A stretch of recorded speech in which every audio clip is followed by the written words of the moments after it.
9절부터 13절 말씀입니다.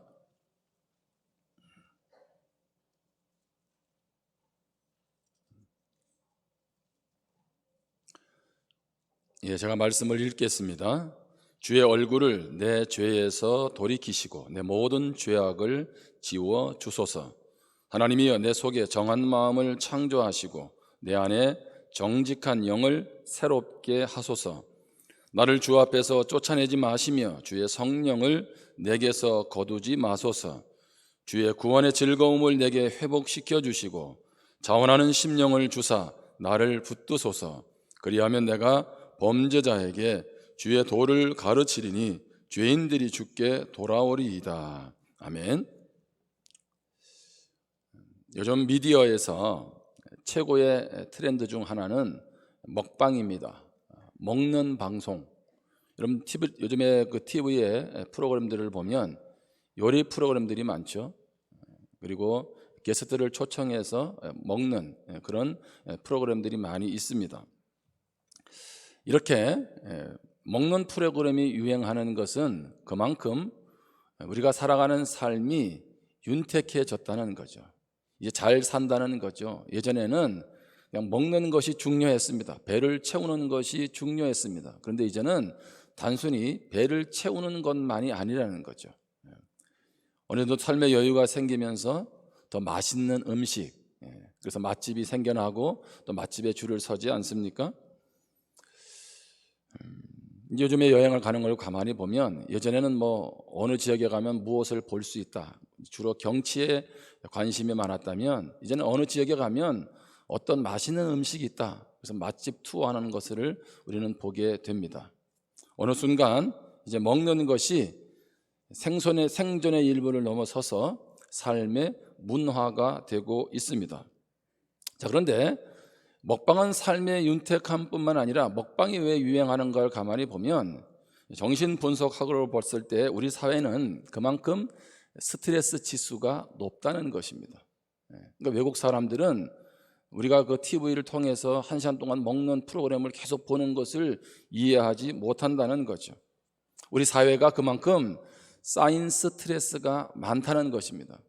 그래서 무언가 해결을 해야 되겠는데 해결할 방법이 생각보다 적다는 것입니다. 여러분, 스트레스를 받으면 가장 민감한 우리 몸에서의 조직은 어디일까요? 바로 우리의 뇌입니다.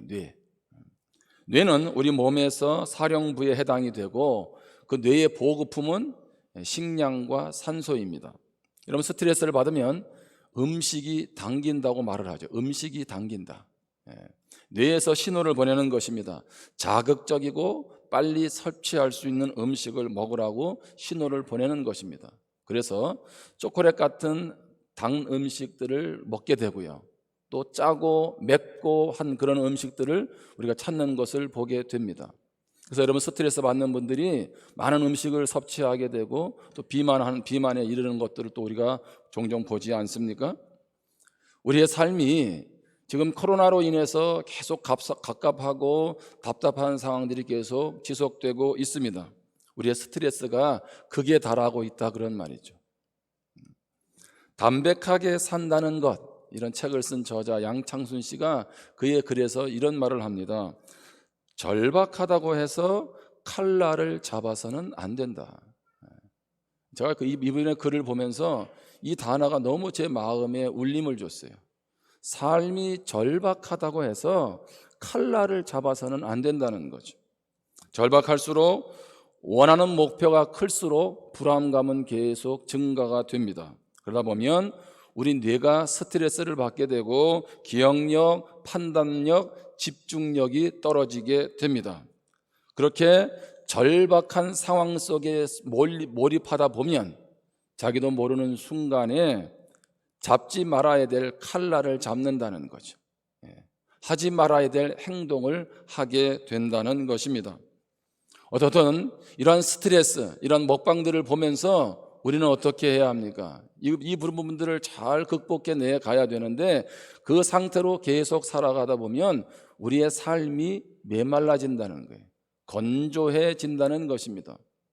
마치 마른 나무, 마른 이파리에 불만 붙이면 모든 것이 탈 수밖에 없는 그런 상황에 놓여질 수 있다는 거죠. 여러분 그런 분들 계시잖아요. 누가 말 한마디 잘못해도 건드리기만 해라, 내가 가만히 있나라고 하는 그런 상태가 오늘 이 자리에 있는 우리의 상태일 수 있다는 것입니다. 힘든 우리의 삶, 그래서 우리의 마음이 메말라지지요. 이것을 뭐라고 얘기하냐면 저는 영혼의 건기다 그렇게 표현해요. 건기라는 것은 메말라 있다는 거죠. 그러니까 삶이 너무 힘들고 어려우면 그것으로 인해서 우리의 마음이 메말라진다는 거죠. 냉랭해진다는 것입니다. 영적으로도 마찬가지로 건기가 찾아오지요. 영적인 메마름은 뭘까요? 기도해도 하나님이 응답하시지 않는 것 같고, 내 삶의 문제에 대해서 하나님께서 전혀 관심을 두지 않는 것 같은 영혼의 어두운 밤, 바로 이것이 영혼의 건기입니다. 우리가 이번 주에 목요일부터 하루에 한 장씩 나눌 하박국의 모습을 보면 그러한 모습입니다. 하나님이 지금 뭐 하시냐는 거죠. 그 부분에 대해서 하박국이 얻는 답은 곧 우리에게 주시는 하나님의 답이기도 합니다. 엘리야가 850명의 이방 선지자들과 함께 갈멜산에서 영적인 전투를 하죠. 어느 신이 불을 내는 신이 참신이다. 자, 그때 하나님께서 엘리야가 제단 쌓을 때 불을 내려 주시죠. 자, 이방 선지자들을 칼날로 뵙니다. 자, 그리고 이제 엘리야가 3년 6개월 동안 오지 않았던 이스라엘 땅을 위해서 놓고 하나님 앞에 기도합니다. 하나님 비를 주세요. 그때 하나님께서 어떻게 하세요? 그 메마른 땅에 단비를 주십니다. 여러분 한번 이 장면을 생각해 보십시오. 하늘에서 불이 내립니다. 3년 6개월 동안 오지 않는 비가 내립니다. 이런 엄청난 기적이 지금 엘리야의 그 기도 속에서, 그 현장 속에서 일어나고 있는 것입니다. 자, 이 일로 말미암아 이스라엘의 영적인 변화와 개혁이 일어나고 부흥이 일어났다, 뭐 이렇게 말씀을 해야 되는데 그렇지를 않죠. 여러분 잘 아는 것처럼 아하방의 그 부인 이세벨이 뭐라고 얘기합니까? 저 엘리야를 내일 이맘때에 죽이겠다. 그럴 때 엘리야가 그 말을 듣고 어떻게 반응합니까? 이전에 이미 하나님의 큰 역사를 경험했기 때문에 아직 나를 죽이러 온 것도 아니고 죽인 것도 아닙니다. 그런데 어떻게 합니까? 오늘 말씀 봅니다. 열왕기상 19장 3절입니다. 그가 이 형편을 보고 일어나 자기의 생명을 위해 도망하여 유다에 속한 부엘세바에 이르러 자기의 사환을 그곳에 머물게 하고, 자, 어떻게 합니까? 주랭랑을 치고 있는 거예요. 부엘세바까지 가서 거기서 광야로 들어가죠. 그리고 우리가 잘 아는 것처럼 로뎀 나무 아래서 죽기를 하나님께 구하고 있습니다. 그러면 어떻게 엄청난 하나님의 역사를 보았던 엘리야가 이런 영적인 건기를 맞이하게 됐을까요? 나를 죽여주세요라고 하는 상황에 봉착했을까요? 그것은 19장 3절에 보면 그가 이 형편을 보고라고 돼 있어요. 이 형편을 보고. 무엇이 문제였습니까? 하나님 볼 때는 문제가 아니었다는 거죠. 하나님 볼 때는 이방 선지자도 뭐 비가 안 오던 것도 오게 하는 하나님의 역사를 보았는데 그의 시선이 누구예요? 이세벨의 그 목소리, 그 상황에 몰입하는 순간 그는 영적인 건기를 맞이했다는 것입니다. 이러한 상황, 힘들고 어려운 상황 앞에서 우리가 몰입이 될 때 우리는 영혼의 건기를 맞이하게 됩니다. 뿐만 아니라 오늘 말씀에 보면 오늘 표제에 나타나고 있죠. 다윗이 범죄하고 나서 나단 선지자로부터 책망을 받게 됩니다. 우리가 잘 아는 것처럼 다윗은 우리아의 처 밧세바와 동침을 하게 됩니다. 남의 아내를 건드린 거죠. 그리고 밧세바가 임신을 하게 됩니다. 그러니까 어떻게 합니까? 이제 이 문제를 해결해야 되겠는데, 그래서 다윗은 그 밧세바의 남편 충신 우리아를 전쟁터에서 죽게 만듭니다. 이런 다윗을 우리는 나쁜 놈 이렇게 말해도 됩니다. 그렇죠? 이렇게 하면 안 되죠. 이렇게 충성된 신하를. 자, 그런데 이렇게 하고 나서 아무도 모르는 것 같아요. 지도새도 모르게 끝났습니다. 그래서 그냥 다윗은 하루하루를 그냥 살아가는 거예요. 그런데 1년이 지나는 거예요. 1년. 이제 아무도 모를 것 같은, 이미 모든 것이 끝날 것 같은 그런 상황에 나단 선지자가 와가지고 다윗의 죄악에 대해서 책망을 합니다. 여러분 그때 어떻게 하면 됩니까? 지금 다윗이 그렇게 말할 수 있잖아요. 이 나단 선지자, 너 정신이 돌았구나. 너 지금 뭐 증거가 있어? 예? 네가 뭐를 안다고 내가 지금 범죄했다고 지금 이렇게 말하는 거야 라고 할 수도 있잖아요. 저놈을 죽여라 이렇게 할 수도 있잖아, 그렇죠? 근데 다윗은요 안 죽여요. 도리어 자기의 죄악을 지적받고 나서 회개하죠. 자, 오늘 본문 1절 2절입니다.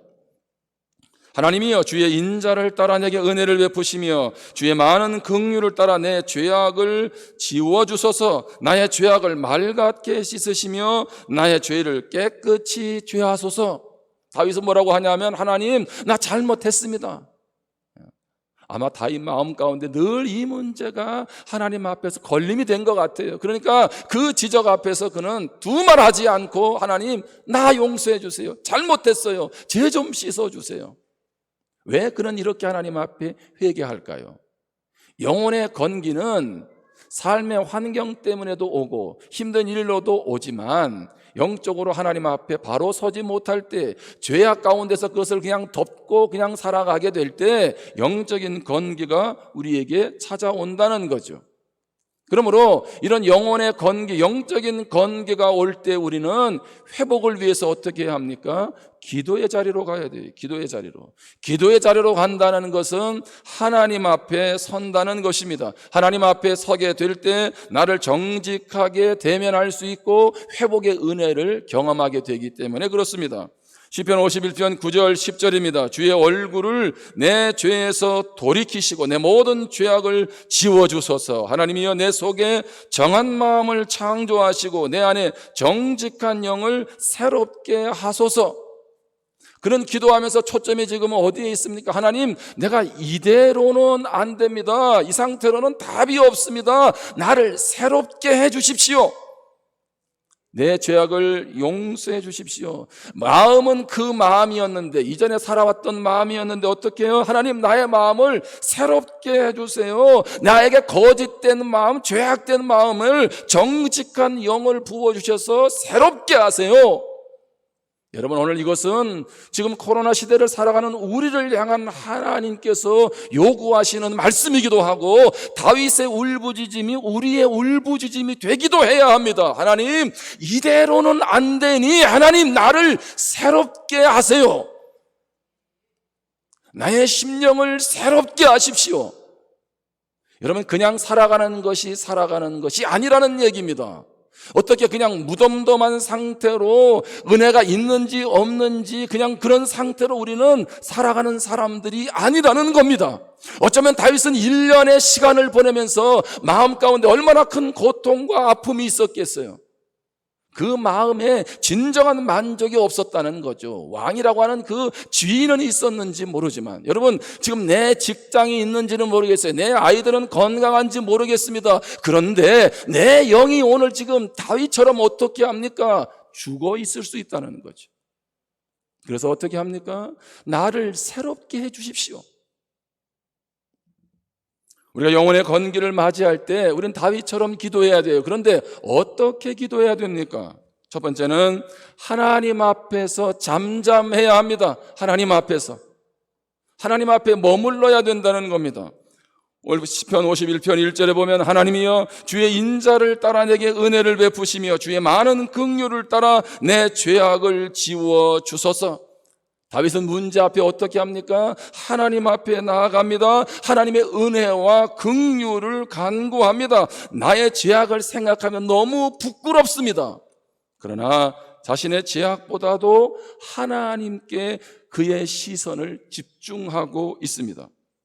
여러분, 이 말은 내가 지은 죄악이 별것 아니다라는 말이 아닙니다. 그는 자신의 죄악을 철저하게 하나님 앞에 회개하지요. 그럼에도 하나님 앞에 머무는 이유가 어디에 있습니까? 하나님이 어떤 분인 줄을 알기 때문에 그렇습니다. 비록 내 죄악을 하나님 앞에 가지고 나아갈 때 너무 부끄러워서 얼굴조차 들 수 없지만, 하나님의 은혜에 비해서 내가 너무나도 부끄럽지만 그럼에도 불구하고 하나님은 그러한 내가 회개하고 하나님 앞에 나아가면 은혜를 주시고 긍휼을 주시는 하나님이라는 것을 그는 알고 있었다는 거예요.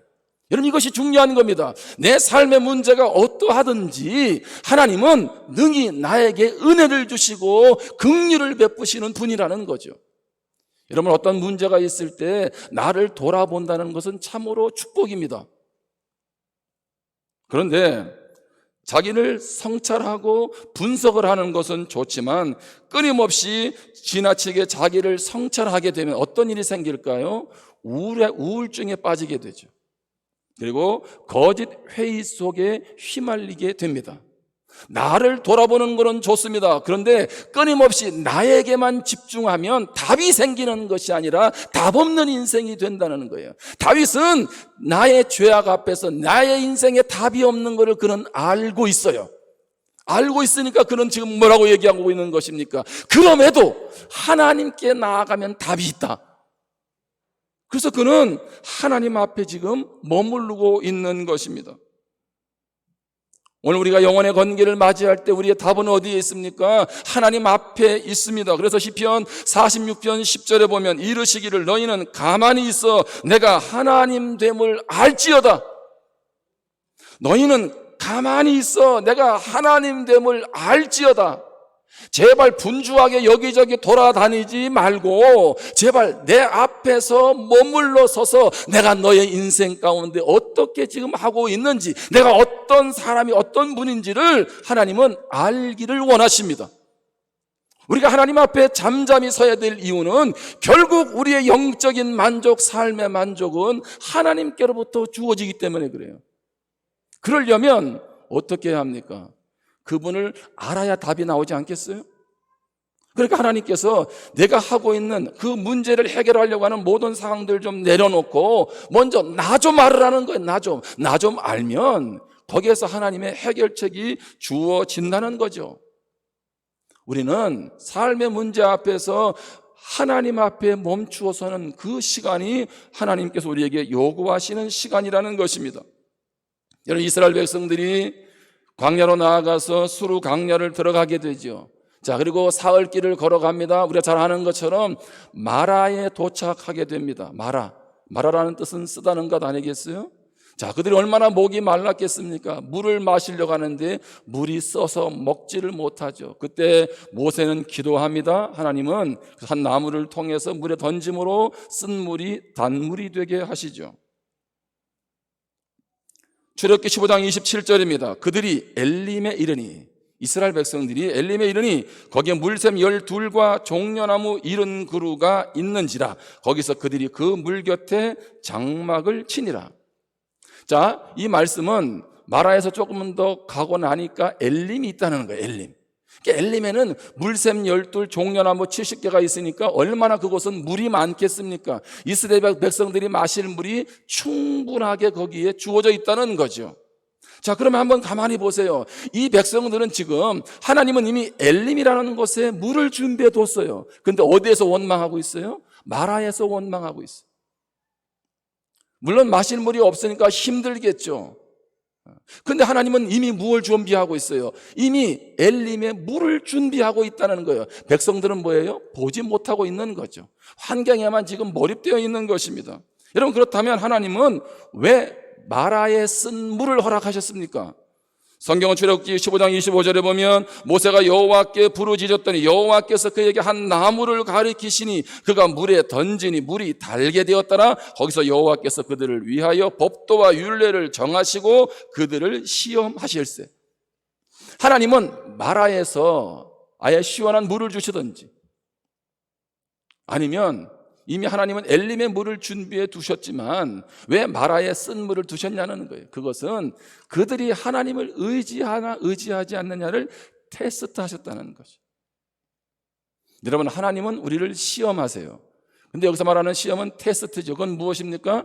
하나님이 우리에게 주시는 시험은 우리의 믿음이 더욱더 성숙되게 하는 데 초점이 있습니다. 우리를 축복되게 하는 데 하나님의 뜻이 있지요. 그러나 마귀가 주는 시험은 어떤 시험입니까? 우리로 하여금 절망하게 하고 절망에서 헤어나오지 못하게 하는 거죠. 그래서 요한복음 10장 10절에 보면 도둑이 오는 것은 도둑질하고 멸망시키려는 것뿐이요 내가 온 것은 양으로 생명을 얻게 하고 더 풍성히 얻게 하려는 것이다. 무슨 얘기입니까? 사단 마귀는 우리를 끊임없이 삶의 문제 앞에서 주저앉게 하고 실망하게 하고 좌절하게 하고 일어나지 못하게 하죠. 영혼의 건기에서 그냥 그대로 있으라고 합니다. 그런데 주님은 어떻게 하세요? 예수 그리스도를 통해서 우리를 구원하시는 그 주님은 우리 가운데 풍성한 삶을 주기를 원하시는 분이세요. 여러분, 생명을 얻는다는 것은 예수 그리스도를 말미암아 구원을 얻는 것이기도 하지만 내 삶에 날마다 생명력 있는 삶을 살아가게 하는 원동력이 된다는 말도 거기에 있습니다. 그래서 우리는 말씀이 살아있고 운동력이 있다고 말하지 않습니까? 우리는 왜 문제 앞에 넘어져 있습니까? 그것은 사단에게 속고 있는 것입니다. 마라의 쓴물에 속고 있는 거죠. 이미 하나님은 마라 너머에 엘림을 준비하고 계십니다. 우리는 문제 너머에 계신 주님을 의식해야 돼요. 여러분, 문제가 계속 내 앞을 가로막고 있다면, 코로나가 나를 가로막고 있다면 그 너머에 주님이 어떤 분인지를 계속 묵상해야 됩니다. 그럴 때 오늘의 내 삶을 이겨낼 수 있는 것입니다. 그러므로 시편 62편 5절에 보면 나의 영혼아 잠잠히 하나님만 바라라. 물은 나의 소망이 그로부터 나오는 도다. 아멘. 잠잠히 좀 하나님 앞에 머물러 있으라는 거예요. 그러면 그 하나님께로부터 주시는 말씀이, 은혜가 그래서 나로 하여금 소망 가운데로 이끌어 간다는 것입니다.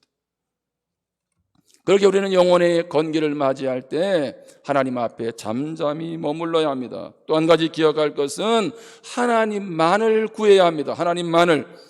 시편 51편 11절에 보면 나를 주 앞에서 쫓아내지 마시며 주의 성령을 내게서 거두지 마소서. 다윗의 기도의 초점은 어디에 있습니까? 주님, 나를 주님 앞에서 쫓아내지 마세요. 성령님, 제발 좀 나와 함께 하세요. 다윗은 지금 기도하면서 주님, 저를 좀 용서해 주시고요. 이게 어떻게 내가 왕이 됐는데요. 이 왕이 이 자리만큼은 좀 지키게 해주세요. 이 회사 내가 있는 이 자리만큼은 좀 지키게 해주세요. 이렇게 기도 안 했어요. 죄로 인해서 어떤 후유증이 올까? 이것 때문에 다윗은 전전긍긍하면서 기도하지도 않았습니다. 죄의 대가는 좀 저에게 없으면 좋겠습니다라고 기도하지도 않았습니다. 여러분 잘 아는 것처럼 다윗이 범죄하고 나서 하나님이 용서해 주시지만 그 아들 압살롬이 아버지를 반역하는 일이 벌어지지 않습니까? 여러분, 그래서 우리가 죄에 대해서 그렇게 쉽게 생각해서는 안 된다는 거죠. 근데 다윗은 지금 뭐라고 기도하고 있어요? 왕위를 구한 것도 아니고 죄의 대가, 죄의 후유증에 대해 기도한 것도 아니고, 주님, 내가 한 가지 소원이 있는데 제발 나를 주님 쫓아내지 마세요.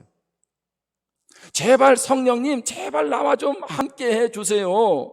내가 주님 없이는 만족할 수 없어요. 내가 주님이 내 삶의 원동력이고 힘입니다. 주님 외에는 길이 없습니다. 지금 다윗이 그렇게 고백하고 있는 거죠. 오로지 뭐예요? 그 삶의 또 다른 문제가 아니라 주님만을 구하고 있는 겁니다. 하나님만을 구하고 있는 겁니다. 여러분, 왜 하나님만을 구해야 할까요? 하나님만을 구하고 하나님이 어떤 분인지를 알 때 우리는 그 다음의 삶의 문제들을 넉넉히 이기고 나아갈 수 있기 때문에 그렇습니다. 여러분, 우리 하나님이 어떤 분이세요? 우리를 사랑하셔서 예수 그리스도를 십자가에서 생명까지 주신 분 아니세요? 그래서 우리를 자녀 삼아주시고 우리의 아버지가 되신다고 했잖아요. 여러분, 아버지의 마음이 뭔지를 잘 아시잖아요. 그래서 오늘도 찬양이 아버지의 마음 아니겠어요? 여러분, 자녀가 힘들고 어려울 때 어느 아버지가 그 자녀의 아픔에 대해서 외면합니까? 여러분, 그런 부모 없지 않습니까? 어떻든 아버지의 마음은 자녀에게 있어요. 여러분, 내 삶에 여러분이 지금 힘들어 지쳐있고 낭망하고 있는데 아버지의 마음, 하나님 아버지는 우리 삶의 문제를 어떻게 보고 계시겠느냐는 거예요. 그냥 방관하고 계시겠습니까? 나 몰라라 하시겠습니까? 여러분, 그런 아버지가 우리의 아버지가 아니에요. 그러기에 그 아버지 앞에 갈 때, 아버지만을 구할 때 그런 아버지를 우리가 깨닫게 되면 이 삶의 문제가 여전하더라도 우리는 그것을 이겨낼 수 있는 것이죠. 여러분, 근데 왜 다윗은 영혼의 건기를 맞이할 때 성령을 거두지 말라고 하실까요? 물론 이 말은 늘 주님 나와 함께 하셔야 됩니다, 이 말이죠. 뿐만 아니라 왜 성령이 중요할까요? 성령이 없으면 어떻게 예수님을 나의 구주로, 주인으로 모셔드릴 수 있겠습니까? 여러분, 성령님 우리를 인도해 주시잖아요. 뿐만 아니라 세 가지를 다루는데, 첫 번째는 성령은 예수님을 생각나게 하세요. 그래서 우리로 하여금 신앙에 견고하게 서도록 만들어 주십니다. 우리의 삶의 염려와 근심, 두려움, 우리의 이런 환경들을 바라보게 될 때에 성령님은 어떻게 하세요? 너 그렇게 환경만 바라보면 삶이 위축되고 주저앉을 수밖에 없어. 그래서 우리의 시선을 환경이 아니라 환경 너머에 주님께로 향하도록 도와주세요. 누가요? 성령님이. 얼마나 좋습니까? 여러분, 제가 아무리 이 시간 설교를 해도 그 말씀이 여러분에게 은혜가 되고 깨달아지고 나를 살리게 하는 것은 성령님입니다. 저의 말이 아니라는 거예요. 제가 전하는 말이 어눌할 수도 있고 힘이 없을 수도 있고 별거 아닐 수도 있지만 거기에 성령이 임하면 되는 거예요. 여러분, 이 시간 성령이 여러분의 마음을 사로잡기를 주님의 이름으로 축원합니다. 히브리서 3장 1절에 보면 그러므로 함께 하늘의 부르심을 받은 거룩한 형제들아, 우리가 믿는 도리의 사도이시며 대제사장이신 예수를 깊이 생각하라. 오늘 히브리서 저자는 뭐라고 말하고 있습니까? 신앙의 핍박과 시련 가운데 있는 성도들에게 어떻든 간에 여러분 잘 이겨내세요. 단순히 그런 차원이 아니라는 거죠. 얼마나 큰 위기와 얼마나 큰 풍랑과 얼마나 큰 도전이 그들 앞에 놓여 있습니까? 코로나야 마스크 쓰고 방역 지침을 지키면 되지만 이 당시에는 신앙 때문에 생명을 잃게 되는 그런 위기 상황 가운데 있는데 그때 뭐라고 얘기하냐면 그냥 동굴에 가서 숨어 예수 믿는 척 하지 마 이렇게 말하는 것이 아니고 예수를 깊이 생각하라는 것입니다. 지금 코로나 때 하나님 우리에게 뭐라고 말씀하고 계세요? 성령 안에서 예수님 생각하라는 겁니다.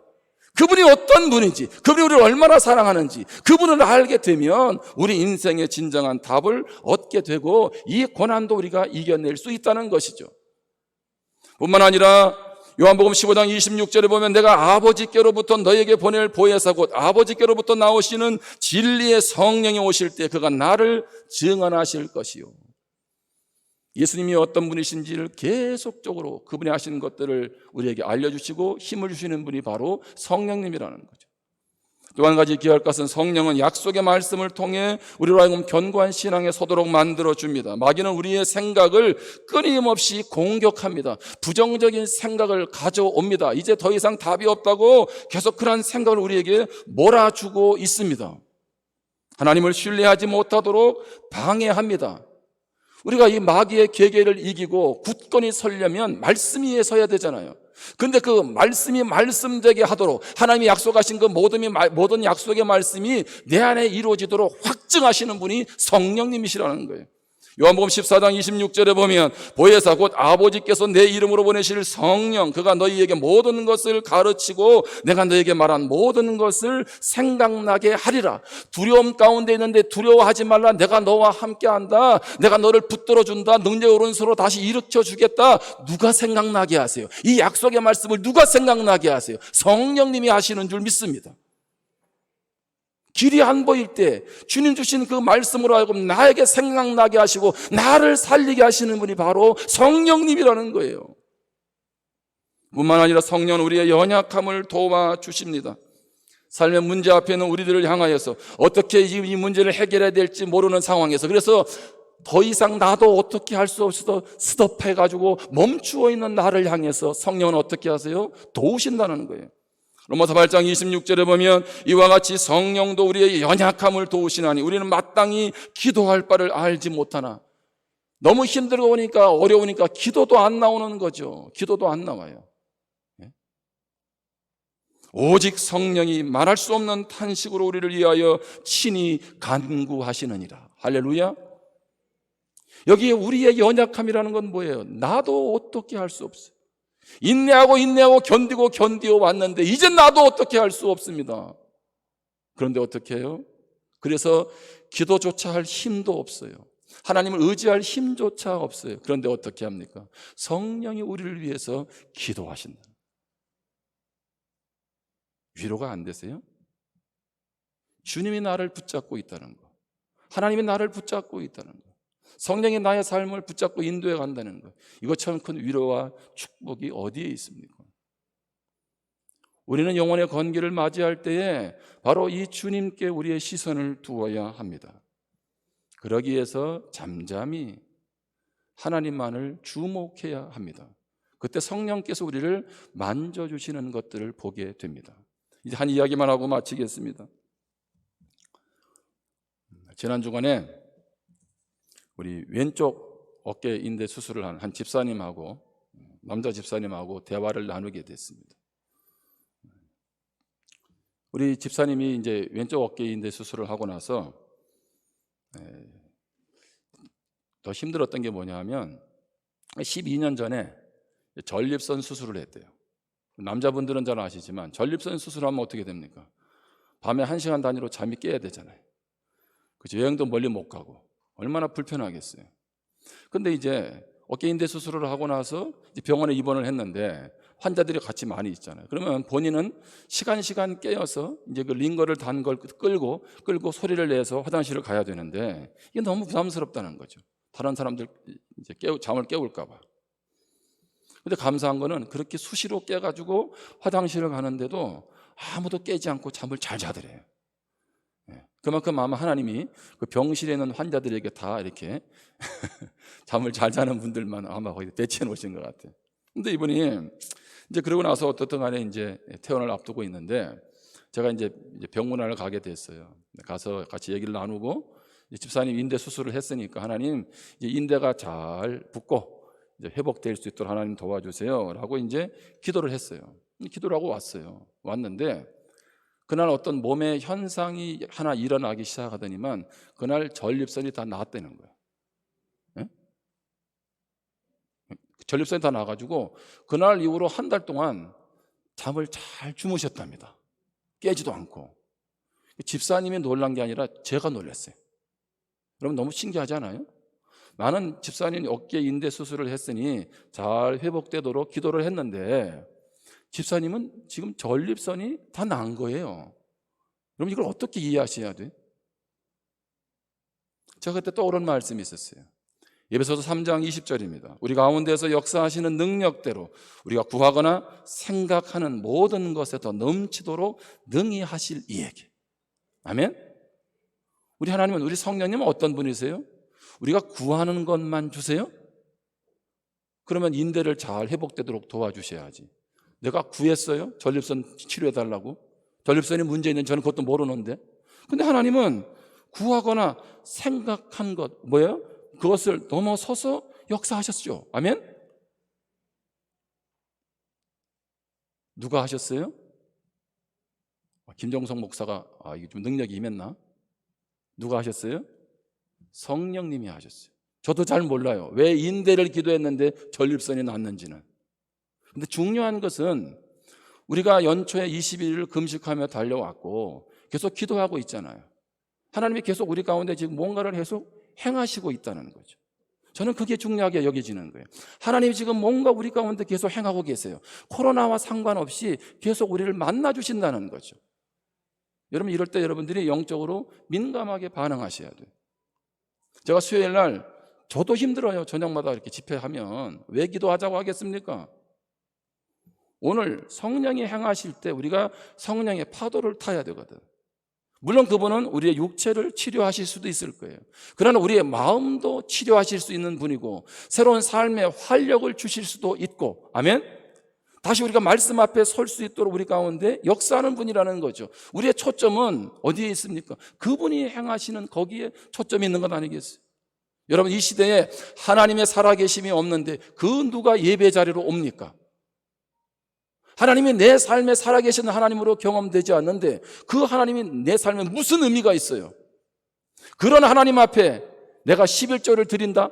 이 헌금이 얼마나 아까운 돈입니까? 내가 어떻게 벌고 있는 돈이고 내가 앞으로 어떻게 될지도 모르는데 그런 가운데 또 교회 리모델링까지 한다고. 정신 나간 얘기예요. 기억할 것은 우리 하나님은 살아 계세요. 그러므로 여러분 힘드세요? 하나님 앞에 잠잠히 서서 하나님만을 구하시기를 바랍니다. 성령께서 일하실 줄 믿습니다. 그리고 저는 우리 교회 가운데 끊임없이 주님이 행하시는 것들을 간증하는 그런 성도, 그런 교회가 되기를 주님의 이름으로 축원합니다. 기도하겠습니다.